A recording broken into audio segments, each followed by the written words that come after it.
Hey, Town Business Sports and Entertainment, man. We got a special guest here. We got the real, actual best trainer in the world, Bomac. What's going on, Bomac?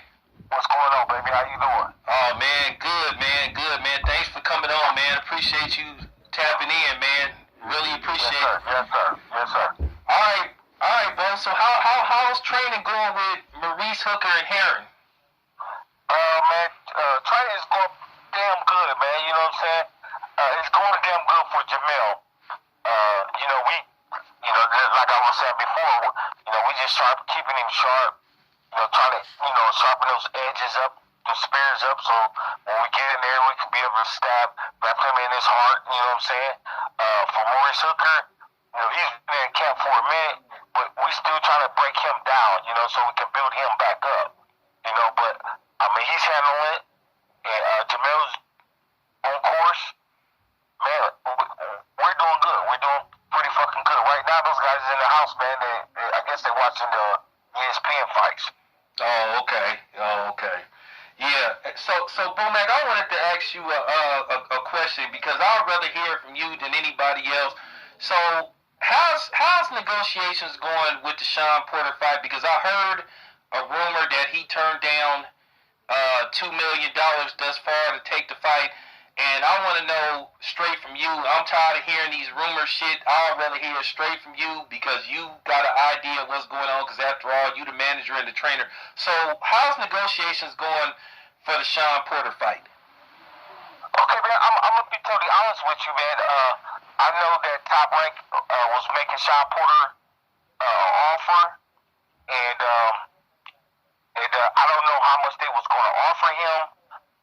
I know that me and Top Rank is gonna have a conversation.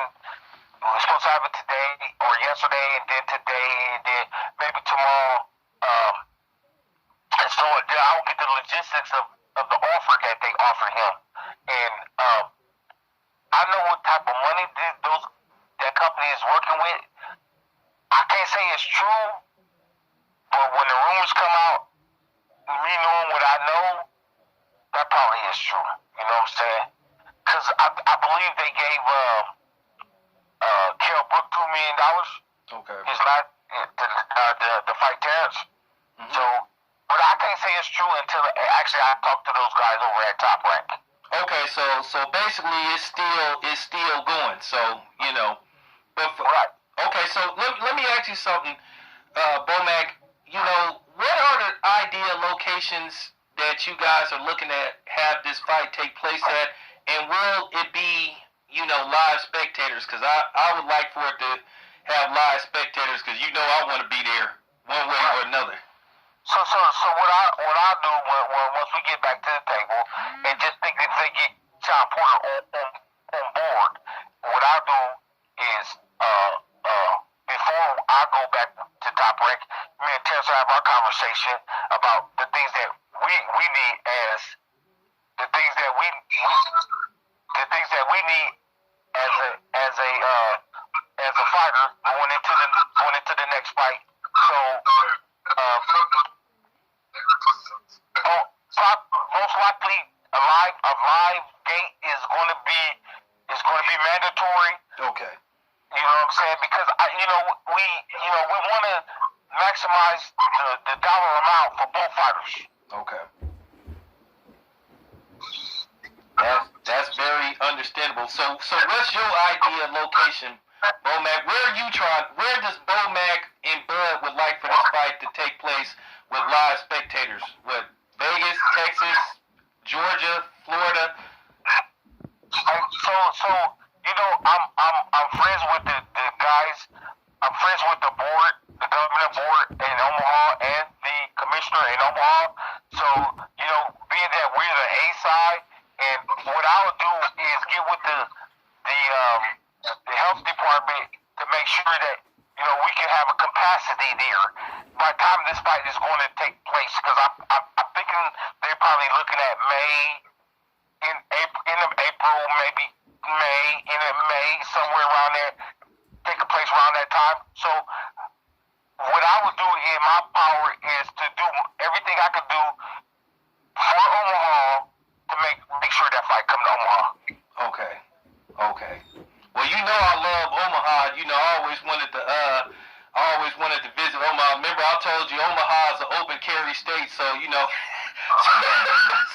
So you trying to bring that thing up there, huh? No, hey, we better be cool. We don't want nobody. Hey, we better be cool. We'll have that conversation when I see you in person. But yeah. So I wanted to talk about some other possibilities for Bud. Bud has stopped everybody at 147. Do you think there's a fear in fighting Bud? I hear everybody say these things about, well, Bud ain't got no chin. He ain't fought this guy. He ain't fought that guy. But my question is, Bomac, to you, why won't nobody sign a fucking contract? But you know how fighting Terrence Crawford is. Fighting Terrence Crawford is like, I mean, either two things are going to happen. Either I'm get my career ended, or I can take an ass whooping and I can move on. So when you step up to the plate, I'm sorry, I don't mean to say step up to the plate. When you step up on a chopping block, because you know what's going to happen when you get ready to fight Terrence. You know what I'm saying? So either my career's going to get ended, or my career's going to get stalled, and maybe I'm not the same fighter. Bomac, I also wanted to ask you this too, because I really hear this from you. I hear, one thing that bothered me is these attacks on Bud, and in particularly by black media, and it kind of pisses me off because I thought we all supposed to be looking out for each other.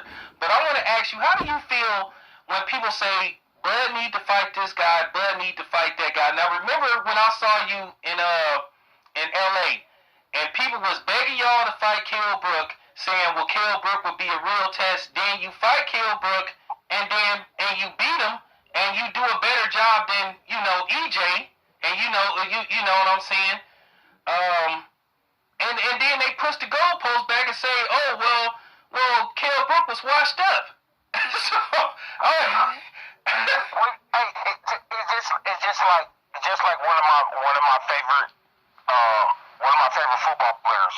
Just 2 weeks ago, a week ago, what they say about Tom Brady, 42 years old, 43 years old, won a Super Bowl, and then they put more stipulations on him. Is he going to come back? Can he win the other thing? So you know how the public is, because they want to constantly see a great athlete challenge until he's to the brink. And so when he do lose, so they can talk bad about that fighter, you know what I'm saying, or that athlete. So I look at it like that, but we don't feed off that. What we feed off of is the accomplishments that we need to make as a team and as a fighter. So wherever my fighter wants to go as a team, we're going to march to that point. If it's dominating Sean Porter, dominating Kell Brook like we just did, knocking out Premier Khan, or anything that gets put on the chopping block. Okay. Those are our accomplishments that we need to accomplish. So what the public want to see is always, like you said, the goalposts always get pushed back. Yeah, because I was wondering, like, okay, so let's just say you guys get past Sean Porter. Okay. No, don't say that. Okay, I'm just, I'm trying to be diplomatic. If you want to talk to me, you got to talk to me for real, man. Okay. Talk to me for real. Once we get past Sean Porter, or even if we fight Sean Porter, but when we get past him, then you ask the question. So when you win the Sean Porter fight, I'll rephrase that.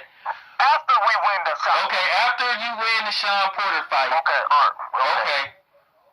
What's it gonna take to get the fight that everybody know, the fans want to see? We all know Bud versus Errol Spence is the true fight of the year that everybody wants to see. It ain't nothing with Canelo. The real fight that everybody is clamoring for is Bud versus Errol Spence Jr.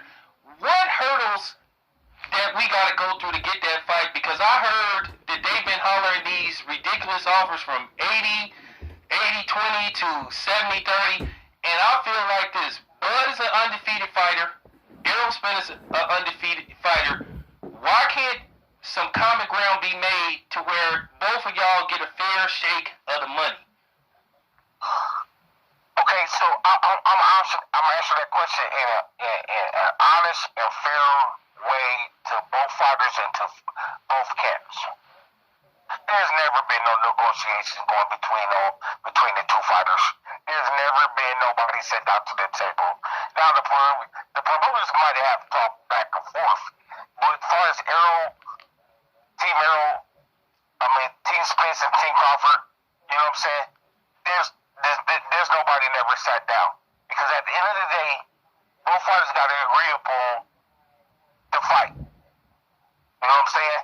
So when they agree upon the fight, then that's when the both teams are going to sit down and then start negotiating out the terms. That's never happened. All that shit been going back and forth, that's all false. There's never been, I want 70-30, I want 60-40, or he should take this, he should take that. Bud stand on his own 10 toes and tell Errol this. Let's go. Let's go. Okay. You leave the negotiations up to the team, and me and you gonna fight. Okay. It's real simple. It's real simple. I'm gonna keep it honest. I'm not gonna sugarcoat it or try to lie about an interview that they had, or I'm lying in the interview. It has happened. So let's just move forward until those terms come, until we get to that bridge, then we'll cross it. Okay. So is there? So let me ask you this: how many fights Bud have left at 147? Is there any truth to him going up to 154 and possibly fighting Teixeira, and then he would win like what his fourth title in his fourth division, or that's just something that's just talk for right now? But Bud is just focused at 147. We had looked at the opportunity to go up and fight at 54 before, but then the pandemic hit, so that was taken off the table. So we're going to stay at our conversation has stayed. We want to stay at 147 and try to unify this division. So right now, it's 47 is on our radar. If another opportunity come up at 54, then we might revisit that conversation. Okay. So last question, Bomac, because I know you real busy, because I know you gotta possibly be working and get prepared for 3 fights. So what's the latest status on this Manny Pacquiao situation? Because now the new rumor is Manny Pacquiao wants $40 million to fight Bud, and I'm just like, wow. So first it was 25. First it was 20. No, wait. First it was 20. It was $25. It's $40 million. They give Terrence 10. I seen that. Somebody said that to me. Listen, man. Hey, listen. Where we stand at as Team Crawford, we stand on our own square. If anybody want to challenge us, if it's Manny Pacquiao, if it's Sean Porter, if it's Errol Spence or Keith Thurman, listen. Make sure when you come and challenge this team, make sure you come with some common sense. Okay. So $40 million, that's a little bit at this time. That's a big number right there. That's almost like, even, I mean, for Manny Pacquiao, I mean, he's not doing the pay-per-view numbers post Floyd Mayweather, and $40 million in the times we in now, that sound like basically he kind of like outbidding himself. If he can get somebody, if he can get one of those countries or one of those promoters or whoever to put up the $40 million for him, and then Terrence decided to fight with his number, let's go, man. Let's go. You know, we don't duck no work. It's not even Terrence. It goes down for Jamel Herring, the 130-pound world champion. It goes down to Maurice Hooker, is about to fight Virgil Ortiz Jr. You know, they call it the hot prospect. You know, even Steven Nelson, they say, Berlanga. Let's go, man. Let's go. We from the dirt, man. We come from the dirt, dog. And people might say, oh, y'all made it. We ain't made it yet. You know why? Because the kids behind us in the gym ain't made it yet. When they make it, and then the generation that them make it, then we make it.